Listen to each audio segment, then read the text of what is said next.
the private groups, they can see what the need is really immediately. If you've got, with St. Bernard Project, for example, Liz and Zach, husband and wife couple, came down from Washington, wanted to do something to help, and they could see you've got people in this New Orleans suburb whose houses were washed out. They want to go home, they want to go back to work, but they just need some help rebuilding their houses. So that's kind of a simple thing, and you can call up donors in the rest of the country and say, this isn't rocket science, you give us some money, we're gonna cobble together some volunteers and help these people rebuild their houses. So I think just cutting out a lot of the bureaucracy, that you don't have to have people from Washington come in and say, what's the need? That would take a few months. Say, is that need greater than some other need? That would take a few more months. Apply for the grant, get the bureaucracy to approve it, and then get the money back down to where it needs to be. So they're very clear, they're not trying to save the entire world, they're not trying to reinvent the wheel. They've just identified a group of people with great need, and really, in a lot of cases, temporary need, and been able to go out, get volunteers together, including some volunteers provided by the federal government with AmeriCorps and Jobs Corps and so forth, and be held accountable to the results. Either you've rebuilt the houses or you have a good example of small-scale, on-the-ground charity. I guess what drove us to come down here was a desire to help for a short amount of time. It was an understanding that if something happened to our family, we'd want someone to help us. And Liz, it was in essence kind of the perfect storm in a good way in our own lives. I had finished a big trial, Liz's mom had retired, and Liz was switching jobs, so we had some time, and we didn't really want to take a vacation when so much was going on in the world. We thought we ought to do something good. So Liz sent 20 plus emails down to groups in New Orleans and got one response from this group called Emergency Communities that was feeding folks. This was 6 months after the storm. In St. Bernard Parish in Lower Ninth Ward, there were no grocery stores, no restaurants, nowhere to buy food. There were these two places, Emergency Communities and a Blackwater security-run camp. And so we came down and we fed folks. We slept in tents behind where we were feeding folks, and then I think they made about 2,500 meals a day. Everything was a challenge. I mean, when we moved down here, it was June 2006. It was 8 or 9 months after the storm, maybe 10 months. Yeah. 10 months after the storm. And it was still the Wild West. I mean, the challenges were from buying supplies, which were grossly overpriced, to raising money, to being a lawyer and a teacher, trying to rebuild houses. So the challenges were myriad, but what was great is the right people came to us at the right time. We had two guiding philosophies. The first one is, you got to be client-centered, and that means in everything you do, treat clients the way you'd want your family to be treated. Everything you do, do it in a way that you'd want it to impact your own family. And the second really was to cherish our volunteers and understand that we're in a position of trust in the community, and that we've got to make sure that volunteers have a good experience. People in southern Louisiana are doers, they're proud folks. It pains them to ask, and so, at every moment they're somehow contributing. Sometimes it's a little counterproductive when they bring cakes by at 10 o'clock in the morning, or a great meal at 2:30, and then it kind of kills our productivity, but it's part of the culture. They want to be part of it. An outsider to the industry means that we have no pre-allegiance to a traditional way of doing things.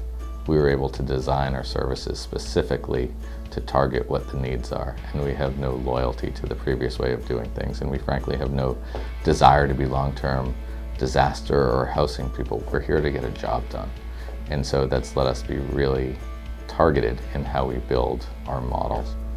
We've created what we call our Good Work, Good Pay program, where we employ returned war veterans, pay them fair and livable wages to learn construction skills. So by being vertical, by leveraging AmeriCorps, and by hiring these veterans, we can still affordably build affordable housing. And I think that's something that's going to greatly impact the housing crisis here in New Orleans and can be replicable in other parts of the country. And Andre is one of our Veterans Corps members, and the story I heard a couple weeks ago is kind of, whenever people ask about Veterans Corps, who are the folks, this is what comes to mind. I heard this story on a Wednesday night. I was out with some volunteers, and they said, you know, Andre's a trip. He really works his tail off. I said, oh, tell me about it. They said, well, Andre came to work on Monday, and he was great. He worked harder than all of us. He directed us. He showed us what to do. We got a ton of work done. And at the end of the day on Monday, Andre apologized. He said if he seemed tired, he wanted to apologize. He felt bad. And the volunteer said, oh, you don't seem tired at all. You did great, but why do you say that? And it turns out that Andre, who's one of our Veterans Corps members, teaches survival skills to Army folks. And Andre, that morning before showing up to work, was in Guam and had done a 4-mile swim. And then he flew to the base, and then he flew back to New Orleans, and he came to work. So these are who our folks are. New Orleans, where's New Orleans headed? It's going to have everything great that it had before, and some of the problems are going to get fixed. So it's still going to have the culture and the music and the vitality.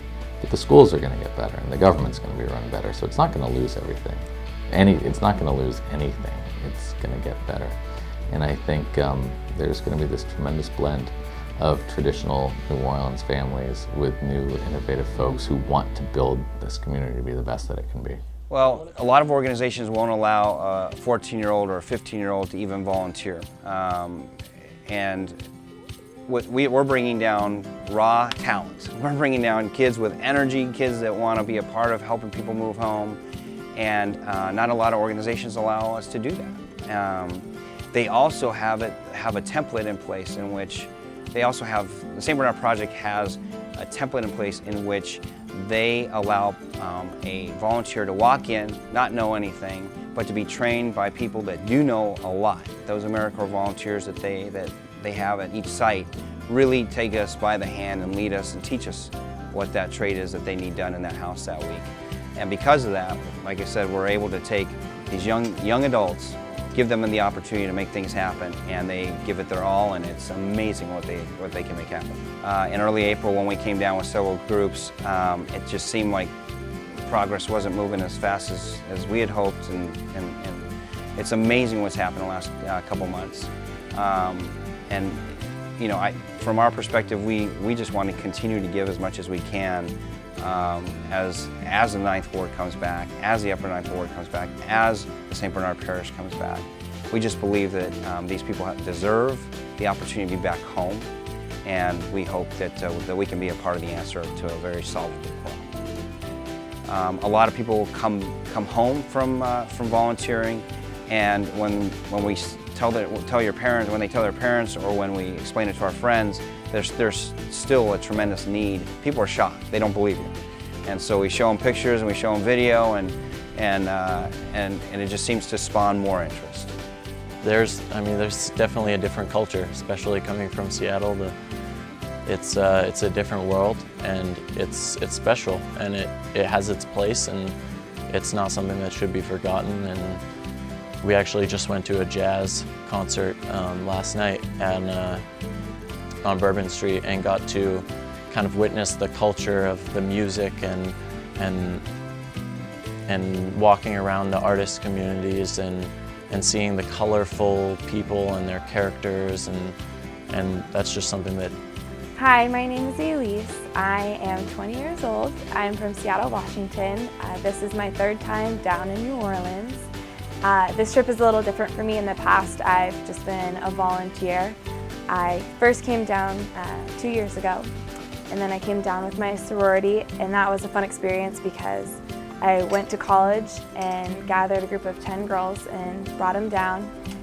This trip is especially unique because I'm not only a volunteer, but I'm actually managing this trip, and so I get to go to all the other sites and see what everyone's doing, and we're trying to find ways to improve our organization, and so basically that's what I'm doing. People don't need convincing to come to New Orleans. People want to help, and I think all I did was give them the opportunity to help. I had 7 girls that were planning to go on their Mexico spring break and dropped all plans as soon as I provided the opportunity for them to go help. And never once have I heard any of them regret that. And the process to presenting the information to them and the opportunity It wasn't easy, but it was definitely manageable. But as soon as I presented it, I had at least 30 people that wanted to go, and unfortunately the finances did weed a couple people out, but still the 10 people were awesome to have. So I think the biggest lesson I've learned is once things are falling out of the newspapers and you don't see them on TV anymore, that's when you need to take the initiative and figure out what's going on and figure out there's no way that it's done in however long the footage was, like a couple months. There's no way, and that's when people need to start acting, is when they stop hearing about it in the media, because I think that's really deceiving. So that's one thing I've really learned. You remember when you walked into a room and it was all boards, and then you walk out on Friday and the whole thing's drywalled, mudded, and taped. And I think that volunteers love that feeling where they can see their work.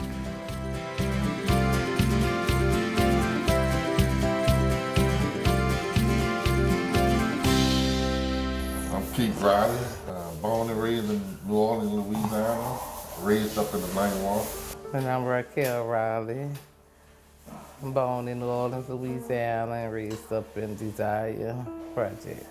We have 2 children, 3 grandchildren. We was here in our house right here on Lane, and I mean, it was nice. You know, you just assuming the hurricane, oh, it's not gonna do nothing, no. It's gonna pass over, and they kept stressing on the radio and the TV that they advised the people to leave, and well, thank God for our daughter. She was so persistent about 3 times. She left, she come back.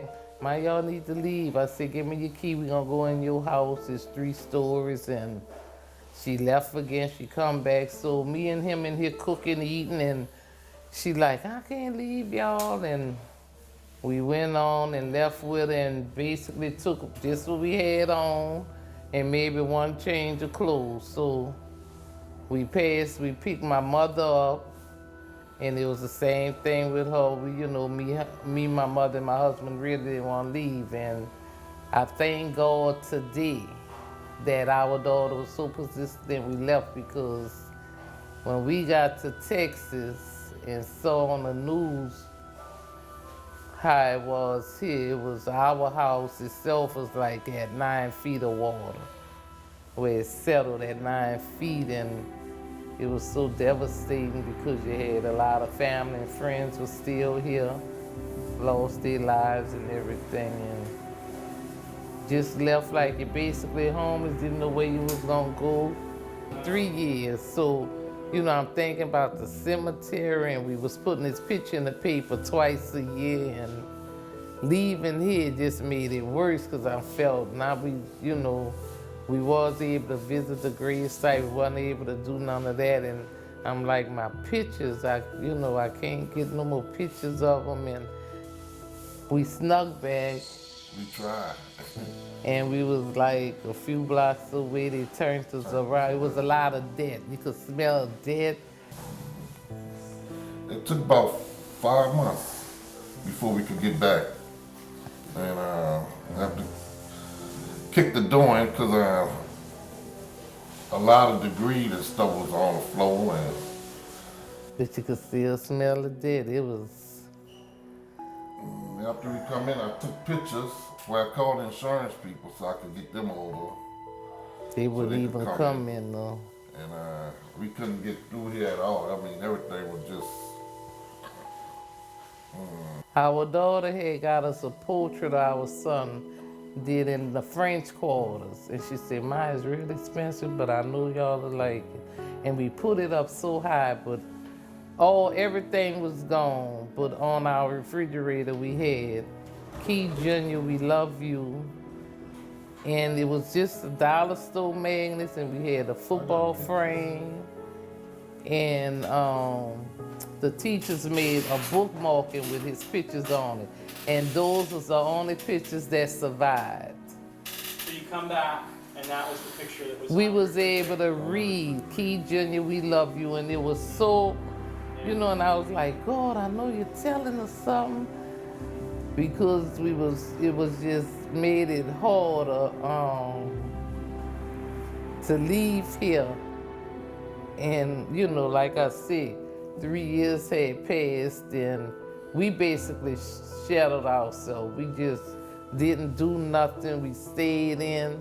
We went over there and we met Sister Francis.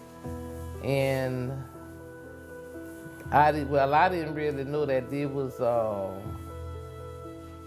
she was more enough talking about helping us get back in the home, and we was going next door, trying to get next door to really talk to a psychologist and things. So that's where it basically came in.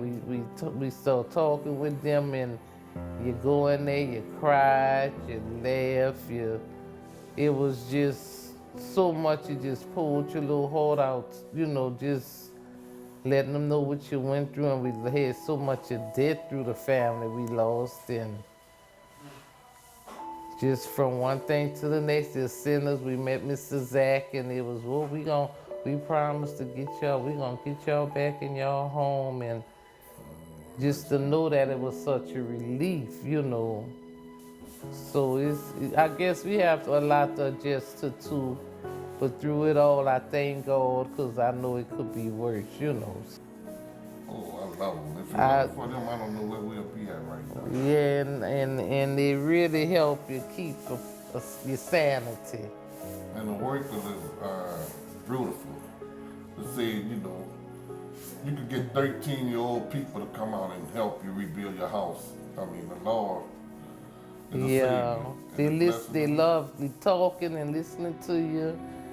You know, it's like whatever they able to do for you. Like I had medication, and if I couldn't afford it, they would help me purchase my medicine. They just listen, don't care what you're dealing with. They just, you know, because it's a lot, so much with your backs you up, you get so depressed, and they just always there to. It's a godsend. It's a blessing. We couldn't have did nothing without them. I don't know.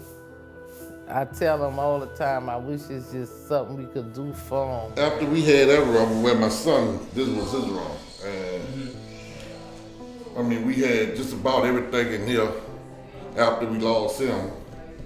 We had his computer and all his games. And one used to give me a big old bowl, platinum bowl. And I had his uniform in it, the football. They give me a football for him. I had the cleats.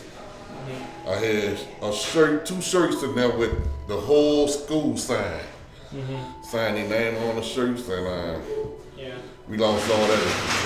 He played football 1 year. First year playing, he was in 11th grade. He was 16-year-old, 6'2", 210 pounds. Wow, yeah.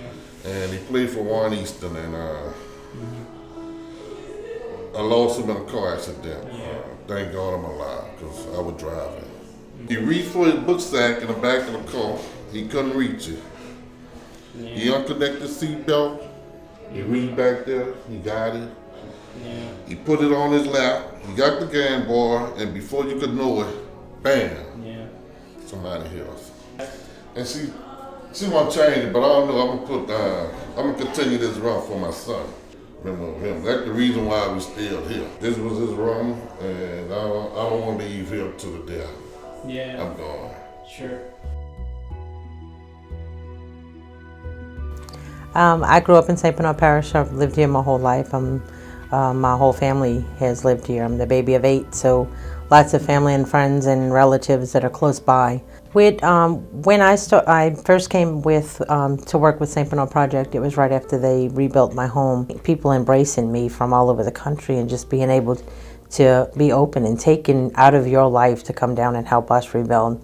It's just had a total effect on me and my children. So my next step was to, do the same.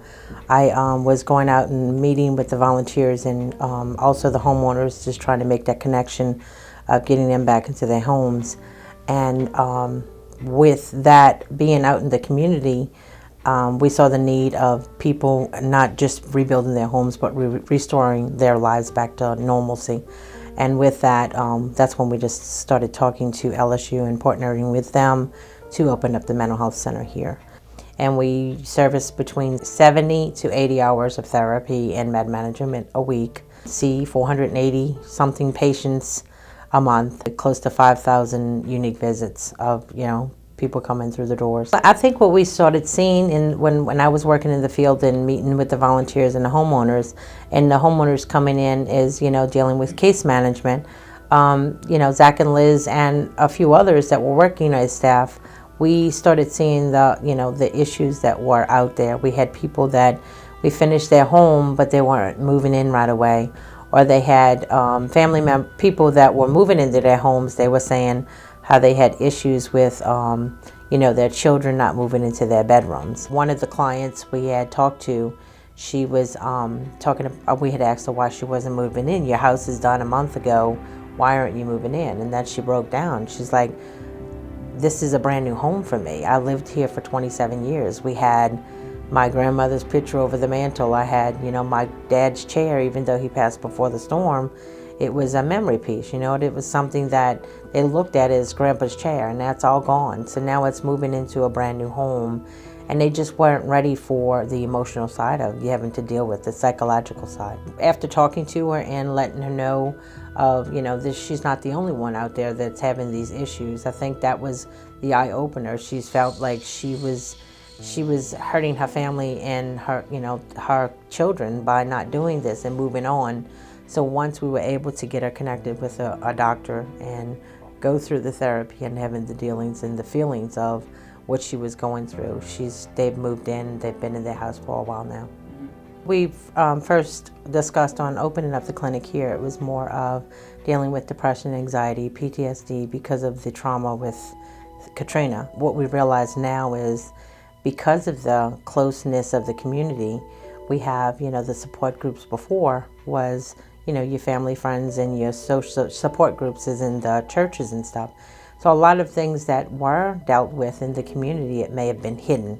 Once we are we deal with the effects of, with depression and anxiety, then that layer comes off, and then you start dealing with the issues of maybe, sexual abuse and in the earlier stages or earlier years, or just being abused, or even just with different kind of supports of issues of maybe turning to alcohol and drug abuse because of that. A lady that comes here, she's a teacher, and she had stayed back in the storm with her mom and dad and her children.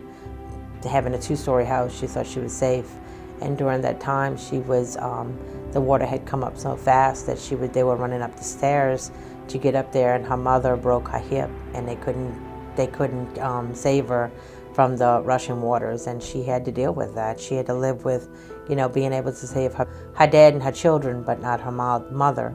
So with her coming here, she's come here for about 1.5 years now, and now has transitioned and, is okay with moving on with her life and has completed the services here. I think the community has gotten closer, and I just, as in myself and some of our peer counselors, I've never did anything in the community before. I mean, we would have, functions with family and friends and stuff like that, but as in being active in my own community, it's to be a part of, I'm on the board at the Battered Women's Shelter now, and doing different things in the community itself to be able to bring the closeness back together. I think it's brought, that's what Katrina has brought, is the ones that weren't connected into the community is now being a part of it and bringing it closer together. Hello, my name is Elizabeth Richardson. Peer counselors are people who live in this community who have also the same issues as the people we serve. And as peer counselors, we simply go to them. And I think that kind of breaks down the barrier, because prior to this, I worked for 33 years, but I had retired because my child was in high school and I wanted to be available. And suddenly I woke up one morning and now my whole life has changed. What do I do? In 2009, I was shot by my husband, and my 18-year-old daughter was also killed that morning. For all intents and purposes, I had no idea what was going on. My husband apparently had a drug problem, and it came to roost that morning.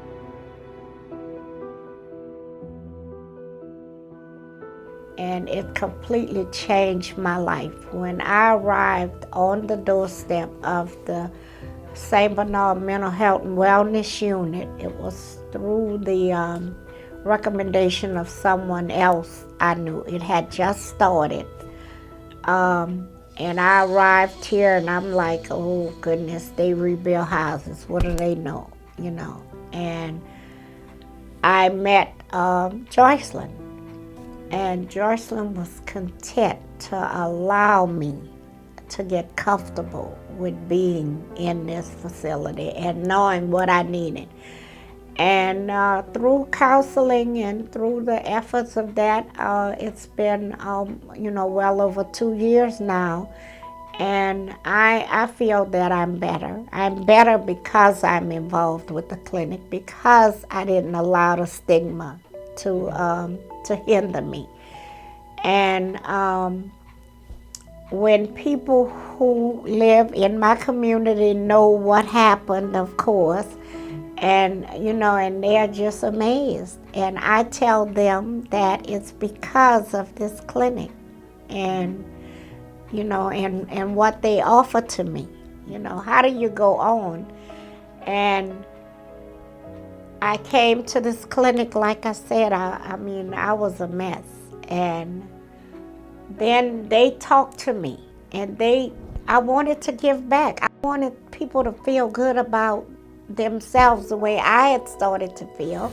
And I became obsessed with it. I wanted to help somebody else the way Joycelyn had helped me. And this is what, and then they talked to me about peer-to-peer counseling. And it was just like this bulb went off, because I was just so excited about it.